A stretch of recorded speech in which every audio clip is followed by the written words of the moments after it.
How you feeling? Listen, feeling good. Feeling good? Every time we come together, there's truly nothing better. Is there? No. We have a really good time together, and I haven't seen this face in like, I don't know, really, a week, 2 weeks. It's been a long time. It's almost like a year at this point. Yeah, at that point it feels like really when we got together it was just like us embracing in the car like this until we couldn't. Nestled. Yeah, and so now we're here on our couch, our big comfy couch, and it is season 2 of Hella Good podcast. We're thrilled. I know that it's still moving, still going, and it's feeling hella good. Shit, every time we come here, I feel like there's always something new to talk about. There's always some new, refreshing energy, so I'm excited to be here. Yeah, for sure. And, you know, as of everything with season 2, we're really trying to amplify all the voices that, you know, support us, reach out to us. So we have a lot more guests, which we're loving so far, because everybody's just been top tier. Y'all know. Yeah, it's been a very good time. We've been having some very good conversations. We've been opening the doors to people, and I think today's no different. We're going to jump right in. When we have special guests, you know we like to start with Top Tier Queer. Of course. Top Tier Queer is our favorite segment where we get to highlight someone Black, queer, doing big things, inspiring us, being a voice in the community, or even just to us, you know, and kind of being around and inspiring us to do things. And so today, our Top Tier Queer, and I'm going to let her introduce herself, is the Unfcked Therapist. And we're very, very excited to have her beautiful self here today in these pinstripe pants that I'm feeling. SK love a pinstripe, y'all. But yeah, we'll take it away. Introduce yourself. I'm Tiera Couch. I'm a licensed clinical therapist from Detroit. I'm the founder of Unfcked Therapy and Wellness, and I'm a baddie that happens to be a therapist. Yeah. Okay.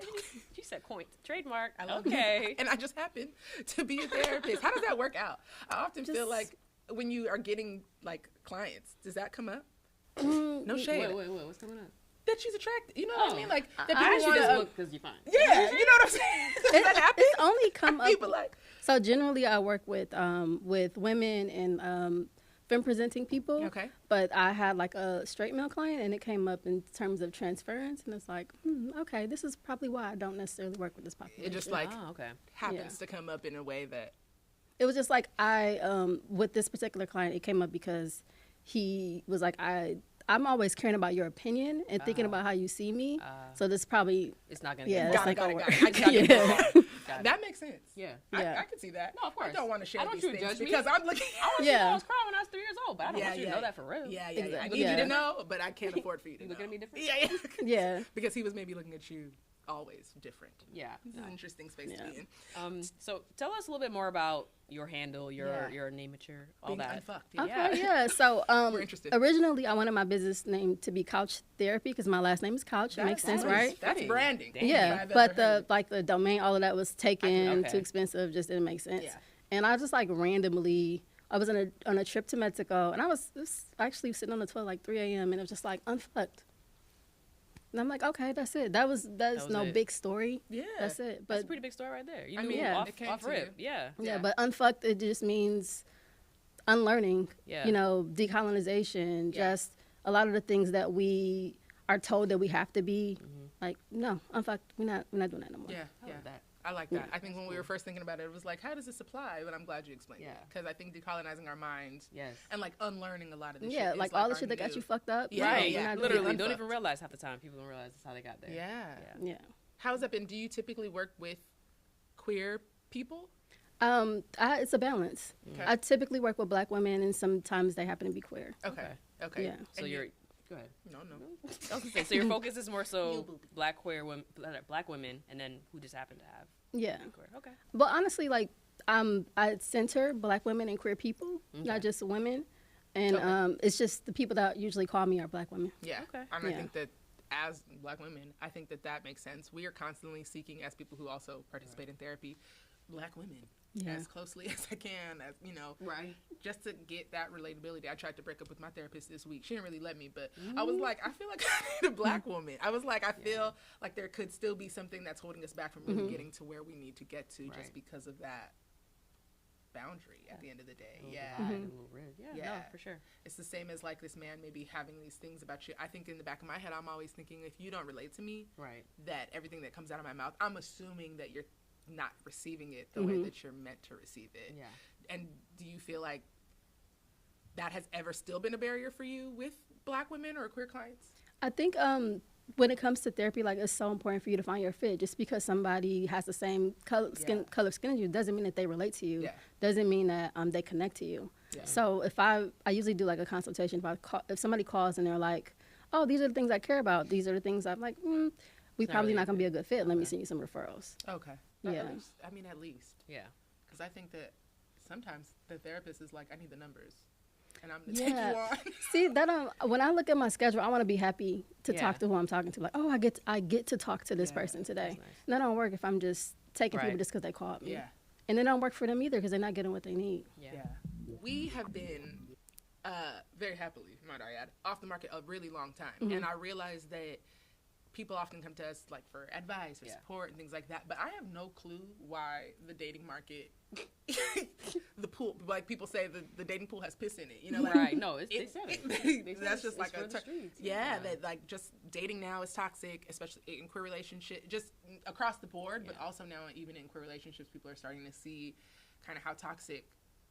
I mean, I think we've always known U-hauling was maybe not the ideal scenario for lesbians. We're like, we know that, but I think that people are starting to realize like that we are kind of falling to these kind of toxic behaviors. Is that something that shows up for you? Like, do you recognize that in dating now? Are you advising people on this now? Are you receiving it for yourselves now? It's a big ass question. Yeah, like let's talk about it. So I mean, when I think about it, I don't even think it's a new thing. I think that the things that we want is different. Like when I was 20 and I was dating, are you cute? Yeah. Like, can we have a good time? Do we drink the same type of liquor? Like that was it. That's all you needed. Tequila or vodka? Yeah. So you vodka? Yeah, we're gonna fight. No, for real. I'm not gonna hold you. That definitely.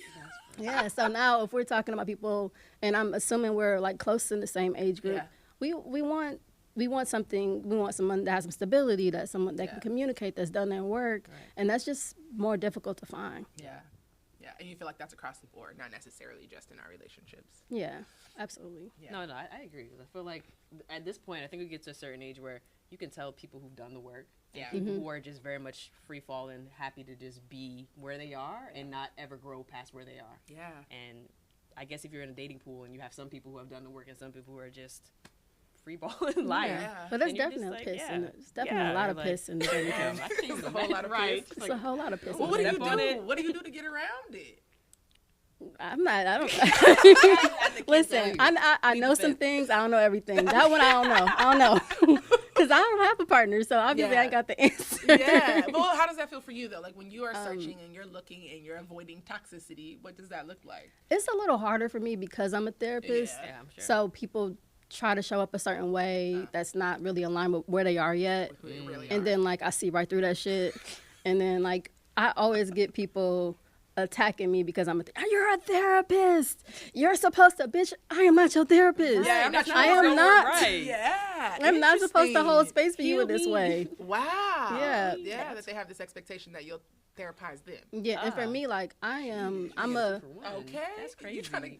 That's intense. Yeah, like, I'm a recovering undercover overlover. Okay. So I've absolutely overextended myself in relationships, not just romantic, platonic too. And that's just not the space that I'm in right now. So, yeah, I do get a lot of that energy. Yeah. And I'm just like, no, I'm not doing that. And then it's like, bitch, you supposed to. This how you do me. And they were like, I thought I was in this to get therapy and love. Right. No. Like, you're not a good person. I was like, am I supposed to subject myself to this emotional abuse because I'm a therapist? Yeah, because I can name it. I didn't send you an invoice. I need to send you an invoice. Yeah. I'm not paying it. Not the invoice. Let me shut the fuck up. What you gonna say? I'm not paying the pussy, goddamn. This ain't the fucking. Okay, I'm licensed. Yeah, shit. This ain't. I feel that. Yeah, no, that's true. Yeah, that's crazy. But yeah, kind of going back to where we're talking about relationships. So we kind of wanted to spend some time in this episode going through relationship ups and downs, red flags that maybe can be flagged early on, and kind of want to ask you, like, what are some red flags that people can maybe look for in their relationship if they're kind of getting that, I don't know, this doesn't feel right or anything like that. I really think that what you said just hit it on the nail. It doesn't feel right. You have to listen to your nervous system. How do you feel when you're around this person? Do you feel like you're showing up in a way that's authentic? The one thing that is important is it's not who likes you, it's who you like. Because if you're thinking about who likes you, then a lot of times you're trying to be who they need you to be. Yeah. and that's not healthy for anybody. Yeah, that sounds like a lot of dating in the 20s and like when you're younger. And I guess when you're finding yourself, you're always going to kind of mold to what people might assume. It really takes a very confident person to like be fully comfortable with who they are. Yeah. And I think a lot about like how people find dating now because we were so young.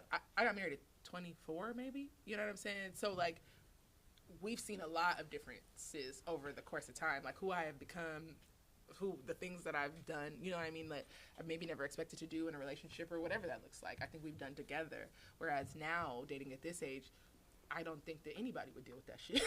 To be quite honest, like people are dealing with it. That's the problem. That's what people are saying. Like in the dating pool right now, they're like, yeah, no, we're doing all the same shit you deal with when you were like 25, except we're like 32. At this big age. The reality is people are just trying to get their needs met. Yeah. And if they haven't done the work, they haven't figured out how to do that in a healthy way, that should just be playing over and over and over again. Yeah. No, but I really love what you said about like your nervous system, because I feel like not enough people. Why are your hands sweating when you're talking to these people? Like why are you? We don't listen something in your stomach bodies when you're talking to these people or interacting, and you're like, damn, it's because this is not good for me, or like my nervous system can tell that like something's off. But like, what age did we start really listening to our nervous systems? I feel like as a child, as a Black woman, like everything was constantly telling me to ignore that and do something different. You know what I mean? It wasn't until this big age that I'm like, now, I think because now you can pinpoint that you have the language now to say like, this is what's happening to my body. But like back then, it was just shut the fuck. This exactly push all that shit down and operate like this. And I've been in terrible relationships where like my nervous system is confusing me. Then I love you. God, I love you, but I'm scared. You're making me feel very excited. I don't know if I'm gonna come or if you're gonna hit me in the face. I don't know. Like either way, I'm happy. Our relationship could be, you know, it's drastic. Either way, I'm happy. A little check, a little bit. You know what I'm saying? I like that. But you know what I'm saying? I feel like we want to listen to our nervous system, but that takes practice even. Yeah. Absolutely. I'm able to listen to my nervous system now because somebody told me my heart's not supposed to go at that rate. When I was a child, I didn't know that. I thought that that's what it means when you're in these spaces, you know? Yeah. So it's like, how do you know? Yeah. You said something so important with like the way we grew up. A lot of times it didn't allow us to really listen to our true voices and really explore who we were. So people are still just pushing through. So my suggestion is really to just get curious about your behavior.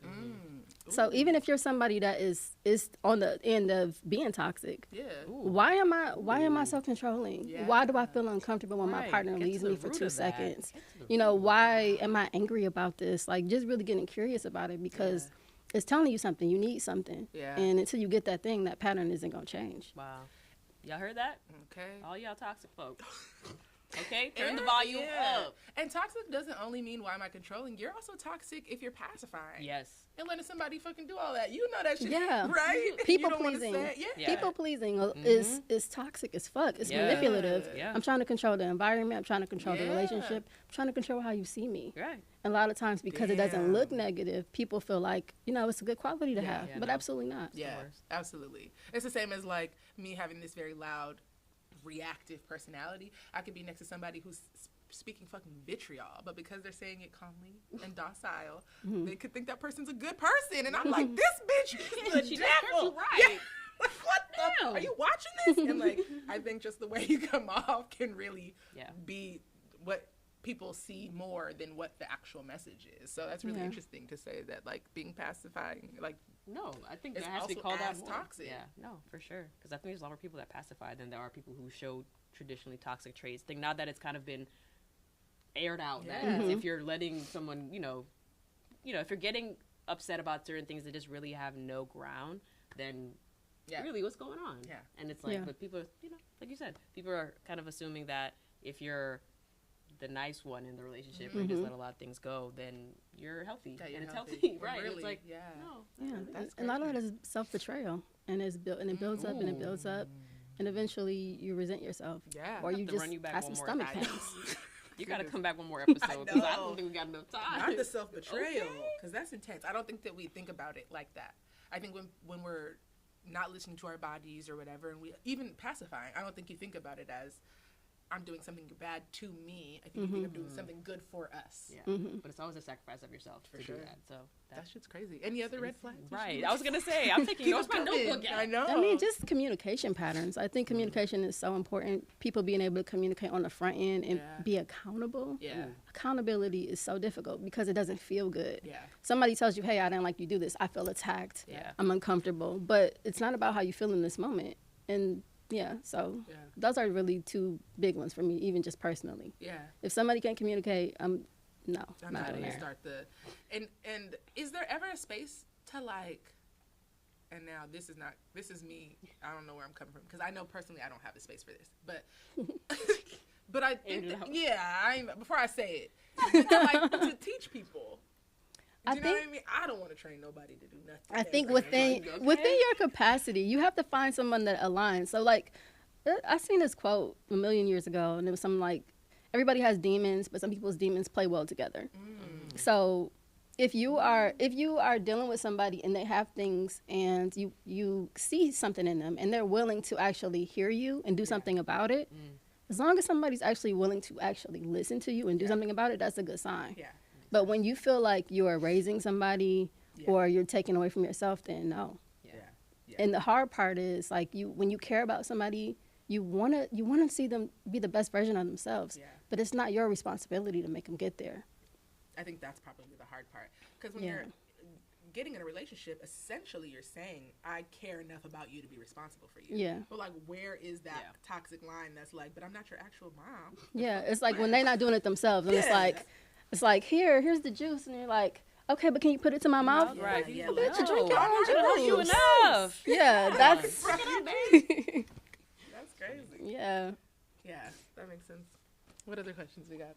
We had like 20. Right. But we don't, I want us to. No, that feels good. Do you have anything that you want to point out or talk about? We can kind of keep them going now.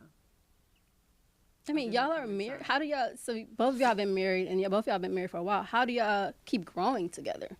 Like, how do you make that work when y'all are very individual people? Yeah, I think you said it right there. Yeah. I think it's really having that individuality in a relationship that allowed us to get to this point. People say it all the time, like, how'd y'all get here? How'd y'all last this long? Like, people, like, this day and age, people don't do that anymore. And I'm like, I think it's two things. We've allowed ourselves to be individuals. We've grown individually, which then has allowed us to grow together. And we also look at it's always us versus the problem, whatever that problem could be. Things happen in life. We've been broke in our early 20s to, being very stable now, and then there's always things that happen along the way. But the way that we always approach everything is just that it's us versus whatever's going on, not that it's me versus you. And that for us, that's always been what it is. Let me address the camera really quick, because you said something so important. They allow themselves to be individuals. Like, a lot of times what I hear is people wanting the person they're with world to revolve around them. They can't have friends. They can't do anything. Like, any interest is a personal attack on them. Yeah. And an independent interest. Yeah. Yeah. Means so that you don't want to be with me or whatever. Right. Yeah. Yeah, and that's a lot of times I don't know every lesbian relationship, but I see that a lot. Yeah. No. It's not uncommon. It's almost like a trauma bond sometimes too, where it's like they're like, you have to be like enthralled with each other all the time, and if you ever want to like do something on your own, then all of a sudden it's like a dig or something. Yeah. It's like, no, you it's can't attack. look at it that way. Yeah. Otherwise, you're only ever gonna get that far. Yeah. Because eventually you're going to have to come up for air. Like, you're going to be like, wait, I haven't seen my friends in 5 years. Yeah. Like, wait. Yeah, and you there haven't fostered are some relationships that thrive off of that. If both people God bless feel them. like, Sure. If both people feel like that is the way that they operate best in the world, is like kind of revolving around each other. But I agree. I think that it's super important that I have somebody that is, first off, wants to see me do what I'm trying to do. Yeah. Whatever that is. If I just change my mind tomorrow, she's on the same page. Like, whatever direction you're trying to go, I want to see you go there, and I'm not going to be the one that's in your way, right? So even if there is conflict, we are on the same page. That there's an end goal that we have to get to, and I'm never going to be the one that gets in your way, and you can't ever be the one that gets in mine. And then I think the other thing is communication, which you talked about. Me and my wife talk a lot, and it might be me. It might be the Pisces in me. That's like, let's feel our feelings until there's no more feelings to feel. Pour them out onto the table. And I could go all night. She'd be falling asleep on me. Like, wait, should we write it down? Should we get this last point out? I swear to God, I can talk to a wall. You know what I mean? Yeah. I can talk all day long. But I think it's so important because what I don't like is guessing. Yeah. No. Yeah. I don't know what is happening to me, but any little bit of uncertainty it gives room for so many options. And then it, as long as I'm ruminating, I can take those options far. I've been talking to my therapist about this a lot. I'm a catastrophizer. Yeah, I struggle with that word too. Thank you. Yeah. Because how many it's like, is a Z in there too? Catastrophe. Yeah. Jesus Christ. That's a lot. And sometimes I'll tell a client, I'm like, this word right here. This one, say it with me. I'm a catastrophizer. Right, with that one. Yeah. But what I know is I could take something small and I can make it bigger. So now I'll just stop myself. What that tone sounded like was that you hate me, actually. And you don't ever want me to come home. So we should just discuss it now. Let's just get to it. I think also Mylene is so in tune with like your anxiety and how to approach it in a way that's receptive and not conflicting. That that's years though. That's okay. That's she went to school. SK got her graduate degree. Okay, baby, she knows. She studied this. Okay, but that could be on both sides though. Yeah. I'm not saying that I'm not toxic. It's very possible. I come with a lot. I come with a lot. Not my baby. I come with a lot. But simultaneously, I care a lot about whatever she's giving as well. And I feel like as long as you have somebody that you have that balance with, I'm not saying our relationship is perfect. We've all had our toxic bits. My wife is definitely pacifist often. Like I said, I could talk to a wall. Eventually, somebody got to shut the fuck up. Somebody got to shut the fuck up. Somebody has to. And sometimes she just be like, and I'd be like, I took it too far. Right, I'm gonna be quiet now. I can read that. I can probably call it. Yeah, I can probably stop talking. Yeah, my bad. But and that helps us and hurts us, right? Because like I'm clearly trying to get somewhere in this conversation, and for her it's like I'm gonna shut down pretty soon if we keep going. So we have to just know each other, right? It doesn't mean the conversation's over. No, but by any means. But knowing when to pin it even is helpful. But that's also starting to know each other. That's why I think I was asking like, is there any grace you give to teach somebody you? You know what I mean? Absolutely. Especially when you're dating, because it's like, we've been together a long time, and we're still learning shit. I've been with my wife. Yeah, we're going to be married 10 years, together 13, 14 years now. And I still be like, you know what I don't like? Is when we do this, this, and this. And half the time it's like, oh, shit, good to know. And then she'll be like, and I also don't like this shit. And I'm like, good to know. I had no idea. Because I enjoy doing that. And I don't. But it's like, at least now we know, and we can have a conversation about it. So we're constantly learning all the time. I don't think it ever really stops. I don't think it doesn't. Get them and then it's over. It doesn't. I think you're just going and going. I think that that's really important in terms of like boundaries. So when you're getting to know somebody, obviously we're two different people. We come from different backgrounds. There's some things you're not going to know. But you can tell the difference when there's a boundary. When you say like, hey, you don't know this about me, but this is something that I experienced. And I'm like, okay, I hear you. Then I do that shit again. Okay, just want to remind you just because. I know you forgot. You know, last time. That happened real natural. So I'm here to tell you. This is new information. I know you're learning it. It's not a pop quiz, but it is. It's a pop quiz. Third time. Okay, bitch, this is a choice now. Yeah, now you're doing it. Now you're playing in my face. No, you are. Yeah.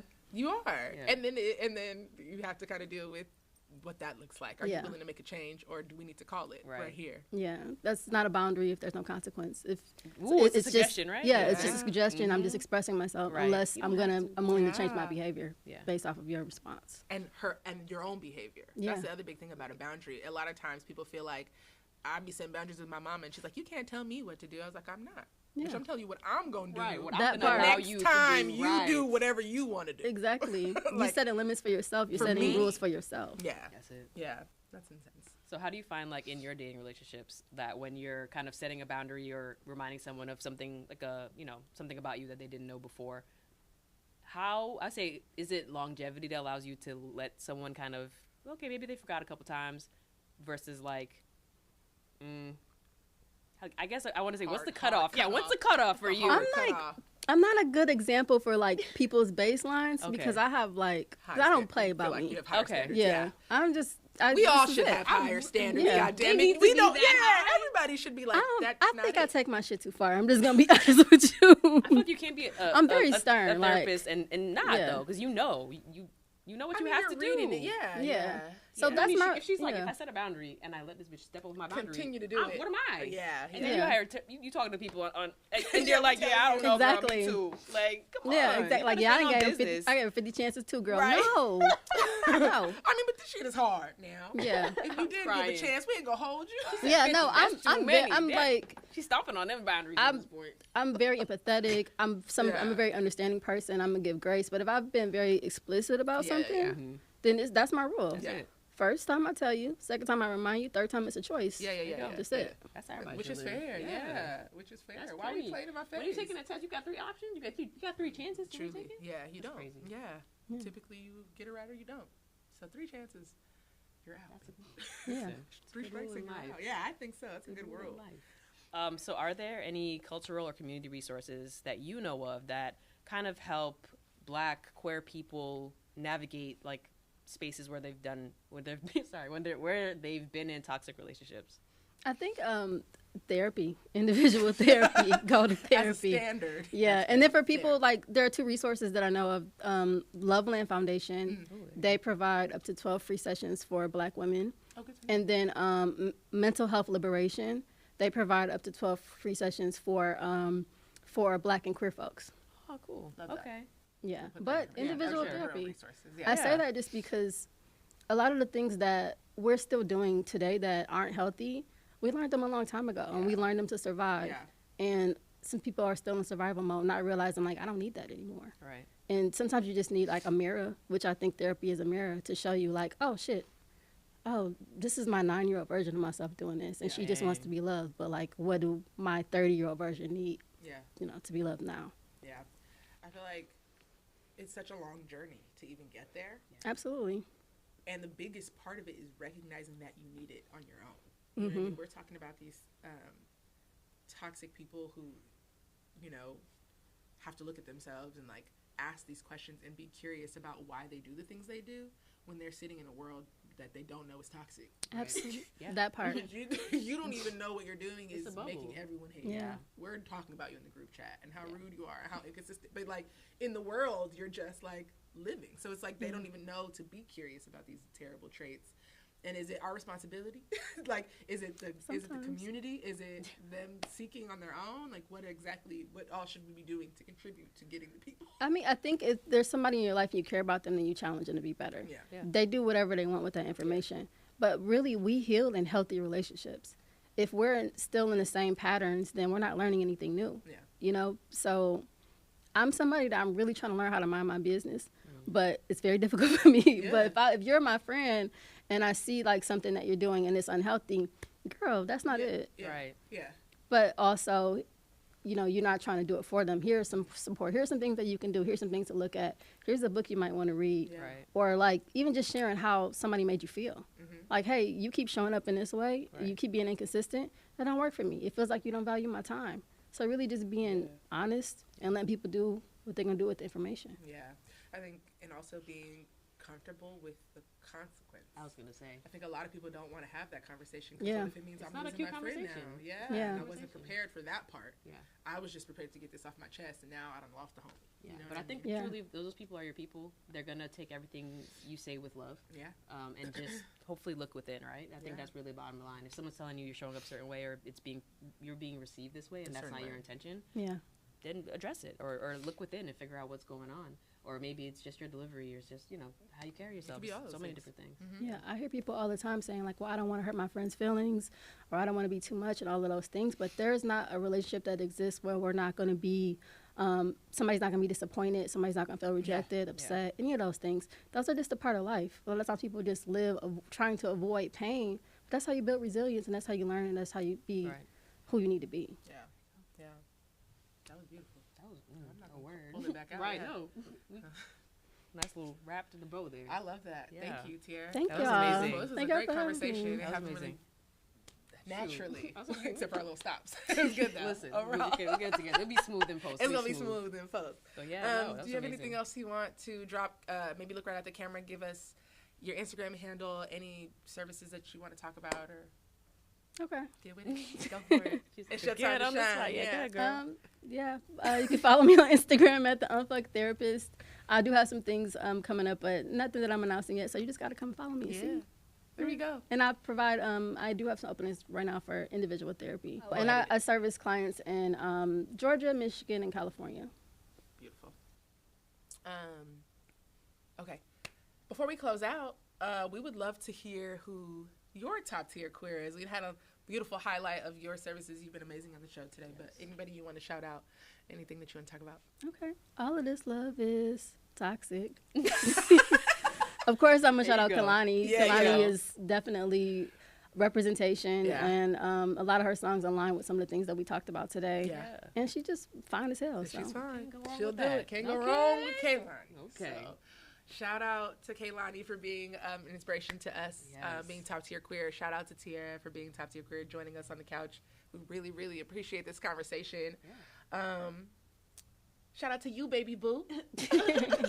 Shout out to y'all love story. Like, I love this. I'm eating this up. That's awesome. I think people are often shocked. Yes. Because it just feels... Even when SK said, like, we've been in a relationship for so long, people are going to comment and be like, I didn't know y'all were together. It happens all the time. People think we're together all the time. I'd be like, oh, no. We got a whole family. But that doesn't matter to people. I've learned. They assume that it's... Sporty Spice is Sporty Spice. I realized we did not introduce ourselves at all in this episode. Oh, so let's run it back really quick. Real quick, and then we'll just add it in. Okay. Or maybe we just close it out. I was going to say. Let's do it. You know, that's such a really right on thread. She was like, hey, when podcasts start and don't fucking start. Like, they just start, and it's like the podcast. Because I was like, I didn't even know. We be enjoying ourselves. I didn't know. You guys know who you're here to see. But at the end of the day, we're wrapping it up. Yeah. This is SK. I'm Soy. And this was hella good. This was hella good. It was good. All right.